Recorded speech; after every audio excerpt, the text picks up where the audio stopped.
This course is for those who have not had much success in utilizing the law of attraction. The law of attraction is a fundamental tenet of metaphysics that describes the connections between expressing a wish and having that wish manifest in your life.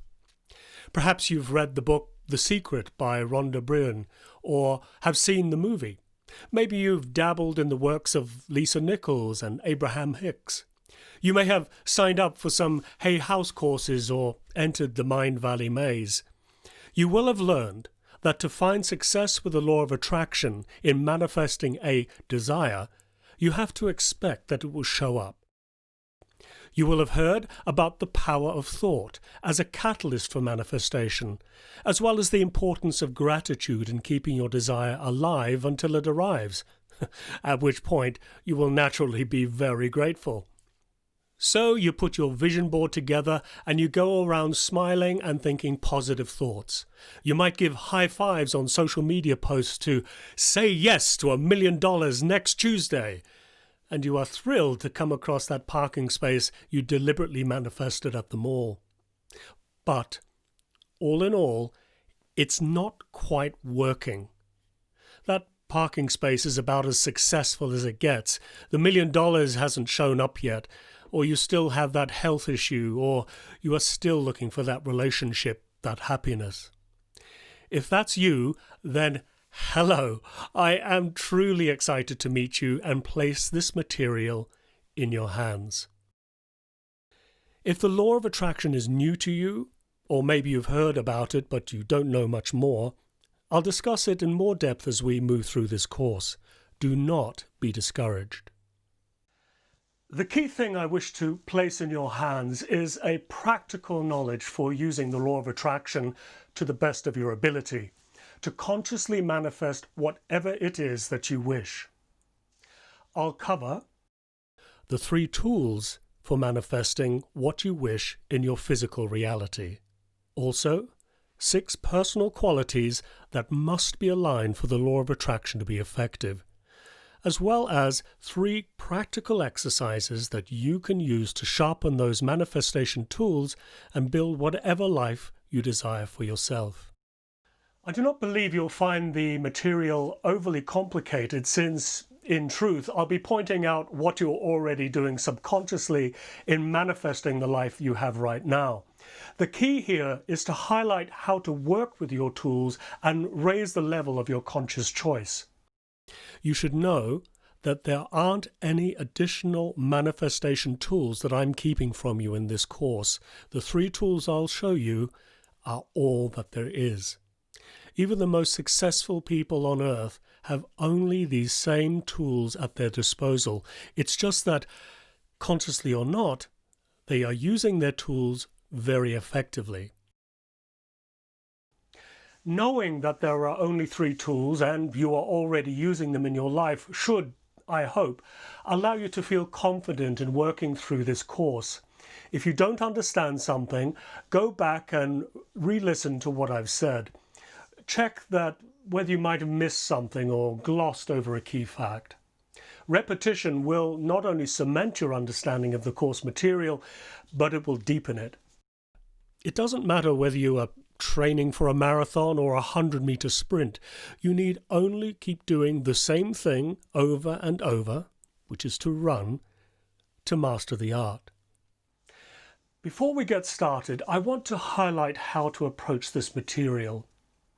First, the law of attraction is not a law of physics, but it is a law of metaphysics.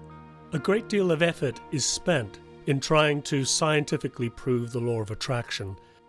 Yes, there are hints and clues of the processes behind it scattered throughout various branches of scientific study. However, the frames of reference are completely different, and this can lead to confusion. Science is the study of our material reality, from the smallest subatomic particles to the vastness of our universe. It explores the mechanisms and laws underpinning chemistry, physics, biology, and psychology within the context of time and space. Above all, science prizes objectivity in drawing conclusions from their work. Metaphysics, at its core, is an exploration of reality beyond this physical incarnation. Indeed, the word meta is a Greek word that means beyond, or of a higher order. Metaphysics, therefore, explores the higher order of existence beyond the physical, be that a spiritual exploration or a subconscious one, whichever label you feel comfortable with. Both are valid. Science has its own occupational language, and so does metaphysics. So when I use words such as energy, frequency, vibration, or even reality, I am using their metaphysical definitions here. In the end, metaphysics is a subjective way of seeing the world. It is a paradigm, a philosophy, a way of life. Like those who have attempted to scientifically prove the existence of God or the realities of the subconscious mind, such as ESP, precognition, and ghosts, and failed, it ultimately comes down to a matter of faith. You either believe it or you don't. So in purchasing this course, are you buying a scientifically supported method? No, that is simply not possible. But I would suggest that there is a big difference between having a faith in the law of attraction and having a blind faith in it. The best metaphysics teachers don't simply describe the law of attraction and tell you to go out there and think happy thoughts. No, instead, they understand that there is a preparation involved, that these are tools and techniques that you can learn and work with, as well as hone through their use. And they know that the law of attraction exists within a much wider aspect of metaphysics, which begins and ends with the belief in working beyond this physical reality. Second point, you need to put some work in. There's a pervasive misunderstanding with the law of attraction that you don't need to do anything in manifesting your wish. That new car or that money or that relationship will just show up in your life with no effort on your part. From a metaphysical standpoint, that is true. The processes behind manifesting anything are instant, powerful, and automatic. Every thought you have has a reality, an impact, and is always manifested somewhere. But for those people who do not see their desires manifesting physically, then something is amiss. What you wish for has already been created, but it does not arrive, and that is indeed frustrating. I would suggest that the law of attraction does require some time and effort on your part, especially if you want to manifest your desires within this particular lifetime and at your point in time and space, which I'm sure you do. This particular course is not a lot of work, as we shall see, but it does require about 30 minutes a day to clarify your desires, imagine your new life with them, and work through any issues you may have in preventing your desires from showing up. If you are honest with yourself, any skill that you have learned, from tying your shoelaces to driving a car to reading a book, require study and perseverance. The same applies to the material in this course. If it is important to learn how to manifest things in your life through conscious choice, that should underscore the importance of the small but necessary effort. Third point, guarantees. I used to joke that the only guarantee you have in life is that it'll come to an end someday. I was trying to underscore the point that nothing is guaranteed. In making any decision to change their lives, whether that is for health, wealth, or happiness, or any other meaningful change, so many are stuck waiting for a guarantee. They are mired in indecision. They will not travel a path unless someone can guarantee that it is the right path to travel. How do I know my health will improve? How do I know that this will bring me money? How do I know that this will make me happy? Will you guarantee, Dr. Kev, that if I do this course on manifestation, my life will be completely different? No, I won't. A quest for such a guarantee arises out of fear. If I do this course and it doesn't work, what does that say about me? Will I be a fool for listening to this guy? Will it work for other people but not for me? I must have a guarantee. I cannot fail. Not again. Such fears will stop you learning and applying this material before you even start. Sure, you might work through this course, you may even tinker around the edges with some techniques that I'll show you, but a need for a guarantee will never allow you to commit. So, if I will not make a guarantee, then let me instead make a promise. I promise that I will deliver to you this course on the 3 tools of manifestation to the best of my ability. I spent many years learning and applying this material. If you have such fears, then acknowledge that you do. It's okay. Then, if you want to get the most out of this course, I suggest that for 30 minutes a day, you lay aside those fears and explore this material with an open heart. My goal here is to teach you some tools that you can use to consciously manifest what you wish in your life, however you define that. If you meet with success, can I then get a promise from you that you'll share that success with me?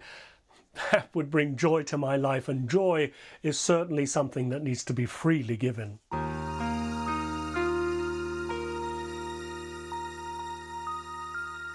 You may be wondering why I've just spent time going through these 3 points of have faith, do the work, and forgo the guarantees. Why not just get straight to the material about the tools of manifestation?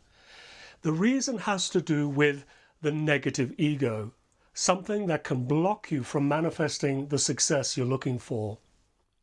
Your ego is that part of you that experiences your physical reality. It is the you that was born into this world, watches the clock and ages in line with expectations. Your ego is the I that is your conscious self. I am me. I feel happy. I feel fear. Everyone intuitively understands the I that the ego is. Your ego is a mindful creature. It was created by you for information and survival on the physical plane. It is the ego that perceives the material world through your physical senses and interprets those perceptions. For a soul so used to freedom, your ego has kept you alive with cautionary advice and learned behaviours as you ventured further from the womb. Your ego sees everything as cause and effect and lives in the dimensions of time and space. To the ego, there are no valid experiences beyond the physical. Things happen by chance. There is no magic. There are no miracles. And that's the problem. So many people have placed their ego in charge of deciding what is real and what is not. If you live your life through the lens of the ego, it can be difficult to work in the metaphysical realm and with the manifestation tools that are there. Your ego simply won't allow it. Rather than being the ambassador to their true self on the physical plane, the ego is given the role of gatekeeper, judge, and jury. If you find yourself demanding scientific validation, or you are irritated at developing your metaphysical skills, or you refuse to press forward without a guarantee, then this is your ego in charge. Pushed too far as the arbiter of your life, your ego becomes unstable. Caution tips into alienation, and teachings regress into dogma. The balance of the ego is lost, and it becomes your negative ego. Rather than a reliable counsel in your physicality, it has become the critic of your spontaneity and an obstruction to your growth. Rather than being a positive force in your incarnation, it has become the negative burden of struggle and denial.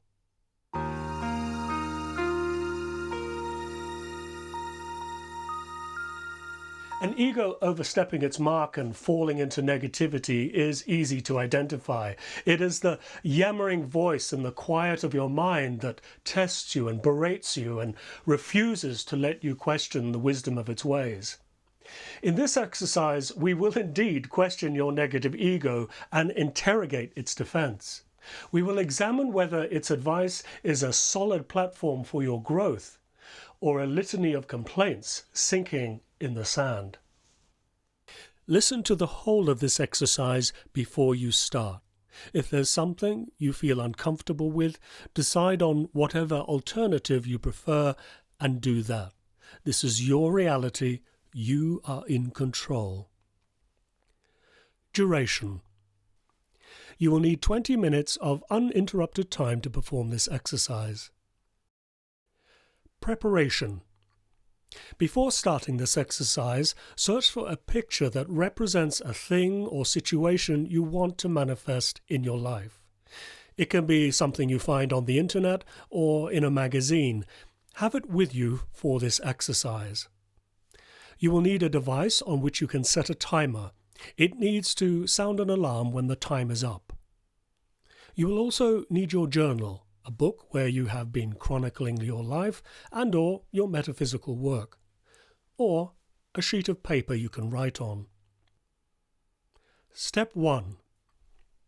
Set the timer for 5 minutes and look at your chosen picture.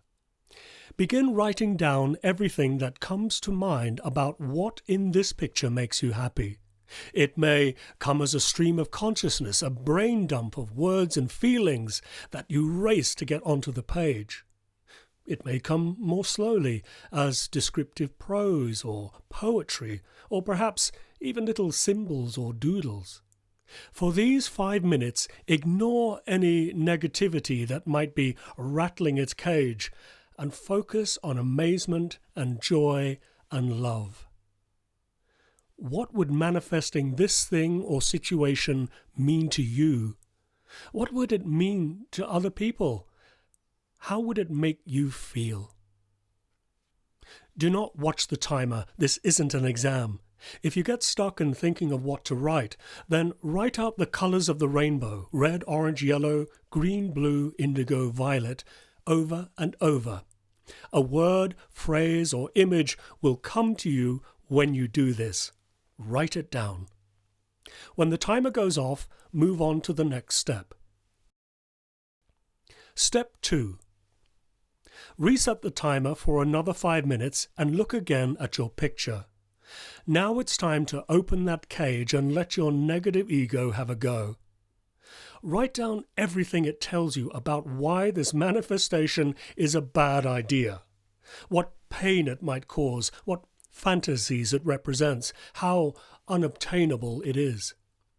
Your ego may take on various personas as it delivers this diatribe, such as the critical parent, the disapproving hero, or the controlling partner. Just listen and write down.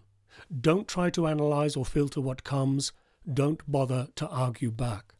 Allow your negative ego's contentions to take their place on your page.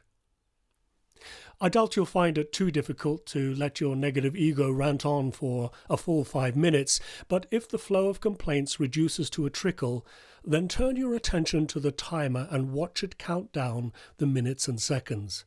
Let your ego see the time is running out. It may then start to respond with a whole new litany of objections. If it doesn't, then fine, it's probably exhausted. When the timer goes off, move immediately to the next step. Step 3. You now have 2 competing arguments, one expressed from your desires, the other from your negative ego. It's time to adjudicate what is before you. Reset the timer and spend the next 5 minutes creating a list of top 3 arguments for and against your manifestation. There may be a lot of arguments on your page, but 6 will resonate with you. The top 3 reasons why you want this change and the top 3 reasons why you don't. Choose those. If there are less than 3 each, then just work with what you have. Treat your negative ego's arguments with respect. Do not simply discard them because they make for uncomfortable reading. In fact, the more uncomfortable they make you, the higher up the list they should be. Understanding what the competing arguments are in manifesting this thing or situation you want is critical. These are the arguments going around and around in your head, consciously or subconsciously. Your negative ego's arguments are the very reason why you do not already have this change in your life. They are creating their own thought forms, preventing what you want from manifesting. Step 4. For the final 5 minutes, you will look for the gifts in the top 3 arguments from both sides and write them down. Go down your list and treat each corresponding positive and negative statement as a pair. So, the number 1 positive and the number 1 negative statements will be the first pair. Number 2 positive and number 2 negative, the second pair. Number 3 positive and number 3 negative are the third pair.